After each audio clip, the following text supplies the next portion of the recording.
जिला कांगड़ा के 13 उपमंडलों में आज राज्य आपदा प्रबंधन प्राधिकरण की ओर से राष्ट्रीय आपदा प्रबंधन प्राधिकरण के तकनीकी सहयोग से मेगा मॉक ड्रिल आयोजित की गई।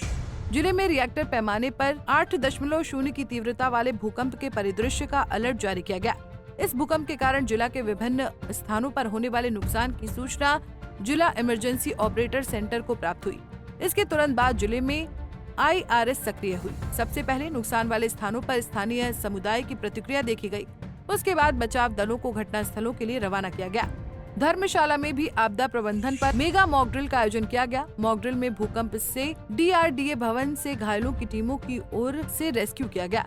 इसके बाद सभी घायलों को राहत कैंप में लाया गया, जहां से गंभीर घायलों को धर्मशाला अस्पताल शिफ्ट किया गया। अतिरिक्त जिला दंडाधिकारी कांगड़ा शिल्पी बेगटा ने मॉक ड्रिल के बारे में जानकारी दी। उन्होंने कहा कि जिला कांगड़ा में यदि सच में भूकंप के कारण ऐसी स्थिति उत्पन्न होती है तो उसमें लगभग 3,15,000 के करीब आबादी प्रभावित होगी और लगभग 50,000 कैजुअलिटी को ध्यान में रखते हुए हमने सब डिवीजन कांगड़ा की 4 सबसे वर्नेबल साइट्स चुनी थी, जहां पर मैक्सिमम डैमेज हो सकता था। उन्होंने कहा कि आज की मॉक ड्रिल के जरिए ये परखने का प्रयास किया गया है कि जो कमियां रही हैं उन्हें भविष्य में किस प्रकार से दूर किया जा सकता है ताकि जानमाल के नुकसान को कम किया जा सके। आज सवेरे लगभग 9:05 पे हमारे को वायरलेस के थ्रू एक मैसेज आया था कि 8.0 यानी कि 8 रिक्टर स्केल पर अर्थक्वेक ने ज़िला कांगड़ा को हिट किया है धर्मशाला सब डिवीज़न में। उसके उपरांत हमारे कम्युनिकेशन चैनल्स फेल हो गए हैं और हमने उसके उपरांत अपना जो ऑपरेशन है ये 9th मेगा मॉक ड्रिल उसको शुरू किया था। ज़िला कांगड़ा में यदि सच में कोई ऐसा अर्थक्वेक आता है तो उसमें लगभग 3.25 लाख के करीब पॉपुलेशन को अफेक्ट होगा, लगभग 50,000 कैजुअलिटीज़ होंगी। उसी चीज़ को ध्यान में रखते हुए हमने सब डिवीज़न कांगड़ा की 4 सबसे वल्नरेबल साइट्स चुनी हैं जहां पर मैक्सिमम डैमेज हो सकता है। उसके अलावा हमारे बाकी जो 13 सब डिवीज़न्स हैं वहाँ पे विभिन्न कॉलेजेस, ऑफिसेस, ITIs और स्कूल्स को चुना गया है क्योंकि यदि अर्थक्वेक सुबह हमें हिट करता है तो उस समय लोग अपने कार्यालयों में भी होंगे, बच्चे अपने एजुकेशनल इंस्टीट्यूशंस में भी होंगे। इस मॉक ड्रिल का मेन आयोजन इसीलिए किया जा रहा है ताकि हम ये जानें कि किसी भी ऐसी रियल टाइम सिचुएशन में हम कहाँ इकट्ठे होंगे, कहाँ हमारी रिसोर्सेज आएंगी और हम किस तरह से अपनी टास्क फोर्स यानी कि जो टीम्स हैं उनको भेजेंगे रिलीफ के लिए, लोगों को रेस्क्यू करने के लिए, और अगर कोई कैजुअलिटी हो गई है तो कैजुअलिटी को कैसे मूव करेंगे। इसी में यदि देखा जाए इन रियल टर्म्स अगर कोई ऐसा अर्थक्वेक आता है तो हमारी हॉस्पिटल सर्विसेज भी अफेक्ट होंगी। तो लॉन्ग टर्म का हमारे ये भी प्लान्स हैं कि अगर हॉस्पिटल में रियल टाइम डैमेज होता है तो मेकशिफ्ट हॉस्पिटल्स, मेकशिफ्ट मॉर्चरीज जहाँ पे हम डेड बॉडीज़ को रखेंगे वो कहाँ किस तरह से की जा सकती है। यदि मैं आपको बताऊँ इस समय हमारे ज़िला की कैपेसिटी 1068 है कि 1068 जो इंजर्ड हैं उनको हम केटर कर सकते हैं। इसमें अगर हम टांडा इंक्लूड करें तो 866 और इंक्लूड हो सकते हैं।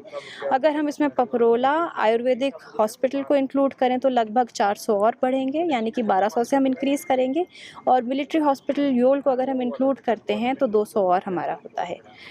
यदि इसके ऊपर हमारे पास कोई इंजर्ड आते हैं तो हमें मेडिकल कॉलेज हमीरपुर और पठानकोट तक की फैसिलिटीज़ को भी इन्वॉल्व करना पड़ेगा। आज जो हम कर रहे हैं यहाँ पे ड्रिल, उसके बाद हम ये देखेंगे हमारी क्या कमज़ोरियाँ रही हैं, क्या कमियाँ रही हैं और भविष्य में उन कमियों को कैसे सुधारा जा सकता है। तो कांगड़ा मैम वैसे भी सेंसिटिव जोन के अंदर आता है, मैक्लोडगंज सेंसिटिव जोन 5 में आता है और पहले भी कांगड़ा में एक त्रासदी भूकंप की हुई थी। तो ऐसी भविष्य में कोई संभावना से निपटने के लिए कितनी मददगार इस तरह की मॉक ड्रिल रहेगी? मॉक ड्रिल का मेन पर्पस होता है कि जो हमारे ऑफिशियल्स एसोसिएटेड हैं सारे विभागों से, उनको पता चले कि जब असली सिचुएशन आती है तो अपने दफ्तर के अलावा वो किस तरह से हमें सहयोग देंगे। हमारी रिसोर्सेज कौन सी एक कॉमन जगह पे पूल इन होगी। जैसे आज यहाँ पे हमने पुलिस ग्राउंड में अपने रिसोर्सेज हैं, चाहे वो JCBs हैं, टिपर्स हैं, एम्बुलेंस है, फायर व्हीकल्स हैं, और साथ में जो हमारे रेस्क्यू में टीम्स हैं उनको यहीं इकट्ठा किया है। In any real time situation यही हमारा स्टेजिंग एरिया रहेगा। इसके अलावा जो विभिन्न विभाग हैं जो आपको आज सामने नहीं दिख रहे हैं, जैसे बिजली विभाग है, जल शक्ति विभाग है या PWD है। इनसे हमारे पास एक लिस्ट आई हुई है कि इनके क्रिटिकल इंस्टॉलेशंस क्या है जो ऐसी किसी आपदा में सबसे पहले जिन पे असर होगा, चाहे वो हमारे ओवरहेड वाटर टैंक्स हैं, वाटर सप्लाई स्कीम्स हैं, हमारे सीवेज ट्रीटमेंट प्लांट्स हैं, या बिजली बोर्ड के कौन से ट्रांसफार्मर्स हैं, कौन सी HT लाइन्स हैं, LT लाइन्स हैं जो सबसे ज़्यादा हिट लेंगे। तो उसको जल्दी से जल्दी विदिन 24 to 48 आवर्स हम किस तरह से वापस चुस्त दुरुस्त करेंगे, इस पर भी हमने कार्य किया है। पंजाब केसरी टीवी के लिए धर्मशाला से नृपचित निप्पी की रिपोर्ट। हमसे जुड़े रहने के लिए हमारे YouTube चैनल को सब्सक्राइब करें और नई वीडियो की नोटिफिकेशन के लिए बेल आइकॉन को दबाएं। अगर आप ये वीडियो Facebook पर देख रहे हैं तो लाइक जरूर करें और ज्यादा से ज्यादा शेयर करें। इसी तरह के और भी अपडेट्स के लिए फॉलो करें हमारा Instagram पेज himachal.kesri।